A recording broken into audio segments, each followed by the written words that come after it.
So we are almost done with all of the components on how, or all of the tips on how we can effectively manage your time. Remember, even in the prioritizing discussion, this was already introduced, the prioritizing tasks, right? If we are to step back and recall our discussion on prioritizing, how how should we prioritize our tasks again based on what we learned yesterday or the day before? Yes, Mickey. Based on importance and ano po, priority, urgency, sorry. Amazing. Thank you so much, Mickey. So whenever we prioritize tasks, we have to prioritize it based on their importance and urgency. Right? I am not gonna explain it again because we have already talked about this multiple times in the previous discussions. Right? And at the same time, we have to identify which tasks should be done along the day and during the month. Remember, you have to plan ahead, right? You have to identify what are the tasks that you will do rather within the day, and what are the tasks that you will do for the entire month or for the entire week, and so on. Are we good? So that's one thing that can help you manage your time well, is is by prioritizing your tasks. It comes hand in hand. All right? And of course, the last one here is spending the right time on the right activity. This is something that was already mentioned and that was touched on, I believe, yesterday. And it was mentioned as well earlier by manager, right? During our review or during our discussion early on, right? So when we say spend the right time on the right activity, what does that mean? So you have to develop the habit of doing the right thing at the right time. So there are instances wherein we are doing so many things, but little did we know we are already spending our time on the tasks that are not urgent and not important. Remember, if you can recall our Eisenhower matrix, right? If the task is not important and if the task is not urgent, this metric needs to be deleted, meaning you shouldn't even be doing that, right? Okay. Um, Next thing is work done at the wrong time is not much of use. What's your take on this statement? Work done at the wrong time is not much of use.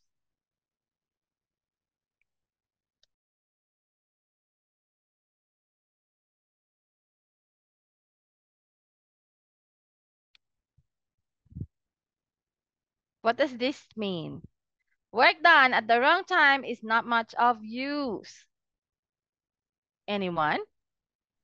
Ma'am, yung ginawa mo yung nagawa mo yung hindi naman dapat unahin. So, nagawa mo nga siya, pero hindi naman siya yung mas kailangan o mas urgent. Parang ganun So, po ba? correct. Thank you, Joey. That's spot on. Na parang, hindi pa naman to kailangan today, next month pa siya kailangan, pero tapos mo na siya. You spent 1 week working on this, pero hindi naman pala pagagamitin, hindi naman pala pa-need, right? Hindi pa siya due.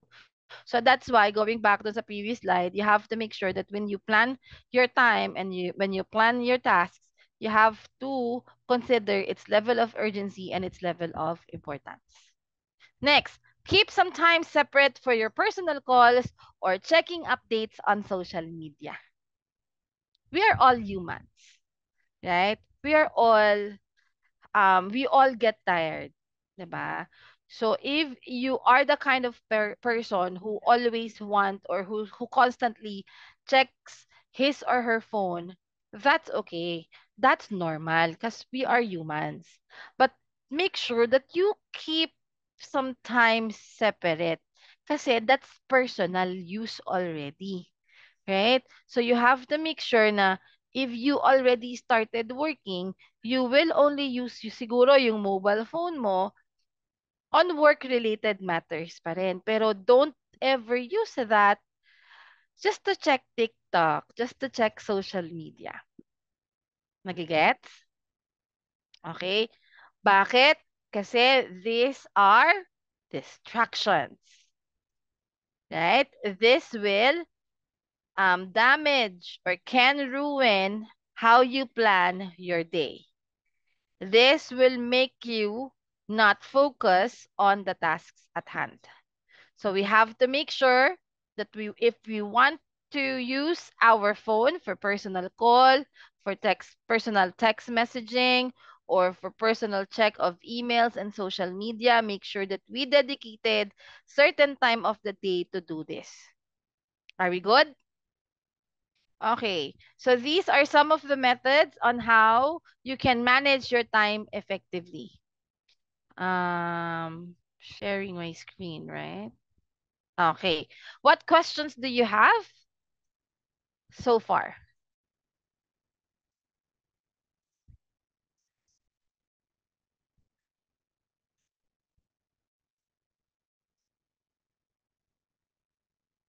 Okay, no questions? Sige. Now, I want to ask you this question, and I need you to answer this with all honesty. Think and reflect about how you manage your time. Do you struggle with it?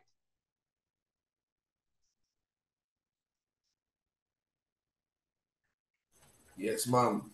Thanks, Sir Jason. Yes. Okay, maraming nag-yes. 'Di ba? Well, you know what? Answering this question kasi may not be as straightforward or as obvious as we think. 'Di ba? Pwedeng today, feeling mo na-manage mo siya ng maayos. Pwedeng bukas, hindi na. Pwedeng yung previous months, feeling mo hindi mo siya na-manage ng ayos. Right? Um, so, the symptoms kasi of poor time management skills can come in various ways. And sometimes it can surprise you. Right? Kasi as people, we don't realize that there are many challenges kasi that we are facing at work that are actually already symptoms of poor time management, right? So the number one thing that we wanted to do is to recognize yung opportunities natin, 'di ba? Or yung mga problem that is in there um that hinders us from managing our time effectively. So once we have identified this, then the first step really to manage our time effectively is to overcome them. Agree? May mga nakasanayan na kasi tayong bagay right?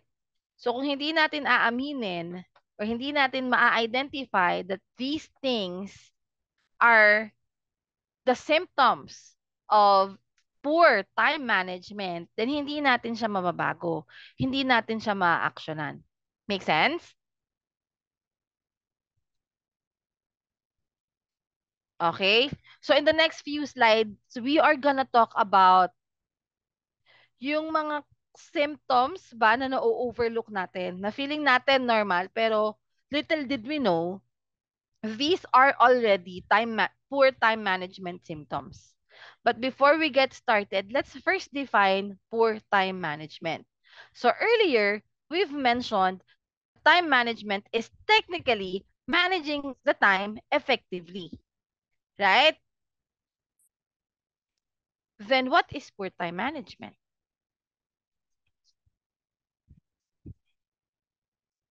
Don't tell me, honey, it's ineffectively managing the time. I know what you're thinking, guys, right? But seriously speaking, when we say poor time management, what does it really mean? Okay, sige, let's step back. Di ba kanina when I asked you, do you struggle with time management? Some of you said out loud, yes. And I'm pretty sure at the back of the mind of the rest of you, you're kind of thinking, parang oo, yes, nag-struggle ako sa time management. Right? So, think about your reasons. What made you say that you are struggling with time management, right? Because when we define it, or if we are going to define it, poor time management means, or is described as an inability. So you are not able to prioritize, you are not able to plan and manage the hours in your day effectively. Can you give me an example of not being able to manage your day effectively?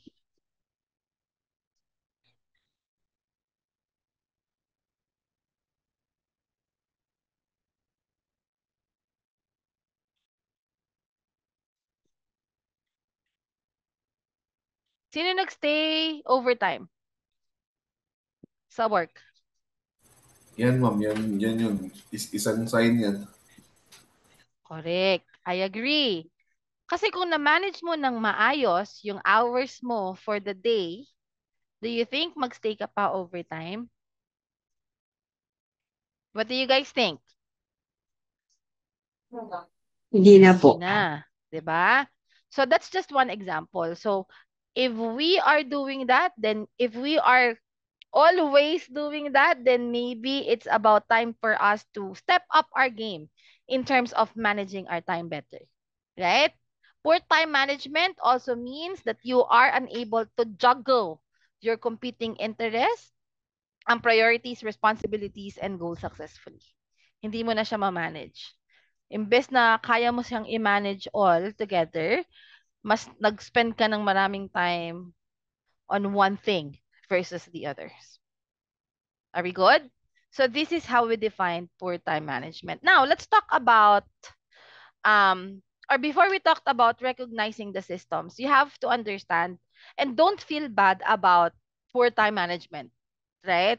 Kasi all of us can be a victim of poor time management regardless of our experience level, regardless of our title, okay, or of our status, right? Because as our work grows, mas dumadami yung trabaho natin, mas nagiging complex yung trabaho natin, mas nagiging busy yung buhay natin, yung trabaho natin. 'Di ba? So kaya wag na kayo magtataka na medyo marami sa atin yung nag-struggle in terms of balancing and controlling our schedule. Lalo na kung dumadami yung workload mo, 'di ba? Lumataas yung position mo, mas nagiging complex yung mga task mo. Normal na mag-struggle ka at first, but you have to be able to manage your time effectively so you can find the balance in terms of scheduling and taking control of your schedule. Am I making sense? Silence means yes. I'll take that as a yes. Thank you so much. Now, let's talk about the symptoms of poor time management.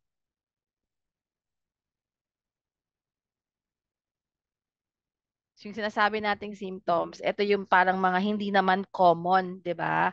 Hindi naman, these are not the obvious reasons bakit sa tingin natin hindi natin na manage yung time natin effectively. So, before I discussed about these 4 symptoms, I wanted to ask everybody. There's no right or wrong answer. Reflect on how you manage your time. Let's say sa work. And if you're thinking that you have poor time management, what makes you say that? What are the distractions? What are the things that you think prevent you from managing your time well at work?